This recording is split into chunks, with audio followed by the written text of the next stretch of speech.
Telegram questions grounds for detention of CEO Pavel Durov. I know I killed his name. I always mess up the names.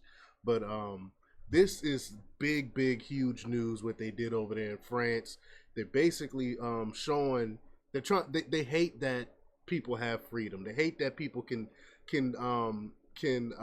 voice their opinions and don't have to worry about being tracked down by their government, censored by their government. That's why they hate Elon Musk so much and X, and they're coming after all these platforms that allow people to express themselves without being censored by their relative governments, and they hate that. And the ironic part here is that this man that created Telegraph, he escaped.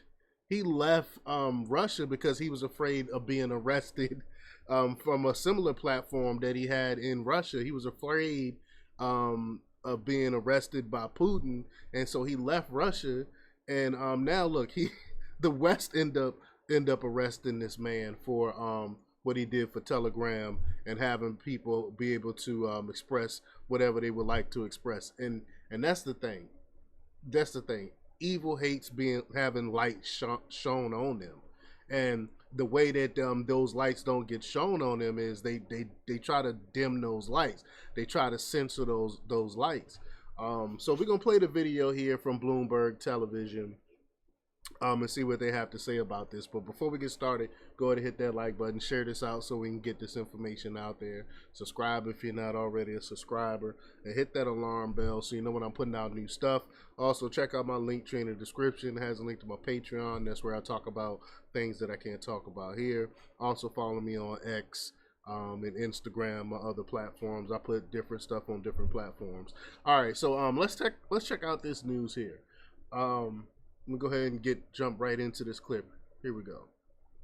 Well, the messaging app Telegram has questioned the grounds for the detention of its CEO. Pavel Durov was taken into custody in Paris, at the airport over the weekend. Our tech reporter Annabelle Drillis joins us now. So, what exactly has happened? Because there's obviously some rules in terms of how long he can be detained for. That can be rolled over.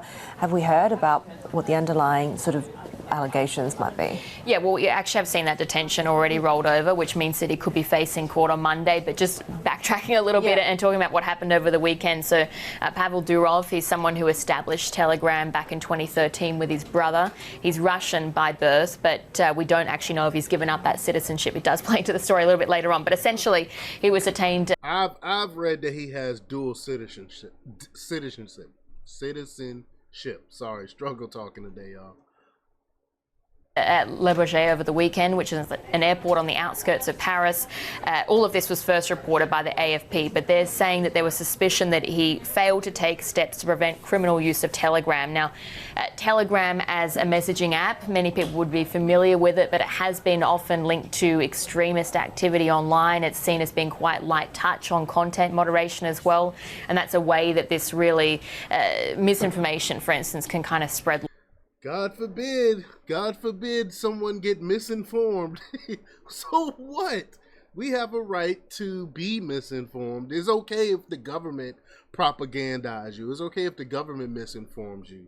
But if someone else does it, if someone else gives an alternative view that might be thought of as so-called misinformation, they don't like that because they don't have control of the narrative. That's what the real problem is. This is why the global elites hate platforms like Telegram. They hate platforms like X. They hate platforms like Rumble because they allow people to voice their opinions. And how dare those platforms allow that? How dare those platforms change the narrative? How dare those platforms allow people to discuss alternative viewpoints? How dare them? Like wildfire on it. And so authorities are becoming much more aware of this now. And we saw, for instance, the UK, for instance, talking about it and its role and its prominence in those anti-immigrant riots back in August, earlier this month. Now, the French authorities apparently are as well taking notice here because the AFP says that OVMIN, which is an agency set up to combat violence against minors, they're the ones that are said to have established this arrest warrant for Durov. What have we heard from Telegram? Yeah, they actually put out a response in the last couple of hours, and kind of as you might expect, they're saying that essentially that they abide by all of the laws in the EU, that they do actually have high content moderation standards that are improving as well. They do make note of that in their statement. They are saying that the CEO has nothing to hide, that he travels across Europe frequently, and that they're also, you can see this response here, but they're also awaiting a prompt resolution of the situation. Toncoin, which is actually a cryptocurrency linked to Telegram, did slide pretty significantly off the back of this, down more than 20%. So there is a clear market reaction and nervousness around this as well. So this has caught global attention. Authorities are now involved. So what's next here? Well, as Heidi was saying there before, that we did see that arrest warrant extended, and so it does mean that Durov could face the courts on Monday.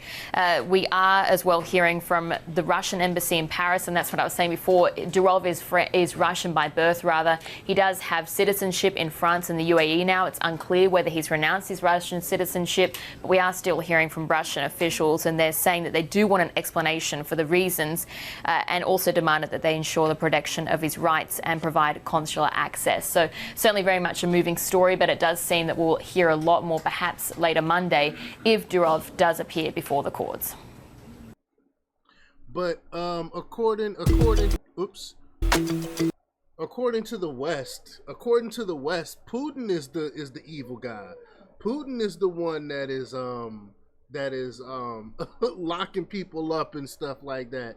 So this guy try to escape Putin, thinking that Putin is going to be the one locking them up, and it's the West. For what? For what? For allowing people to express themselves. This is ugly, ugly work. The globalists are showing their hands down. They're really trying to put a kibosh down on our freedom of speech worldwide. Look out, Elon Musk. Watch your back. But y'all, let me know what y'all think. Leave your comments down below. Like, share, and subscribe, and check out jjthepsychotherapist.com for the latest in news. Until next time, peace.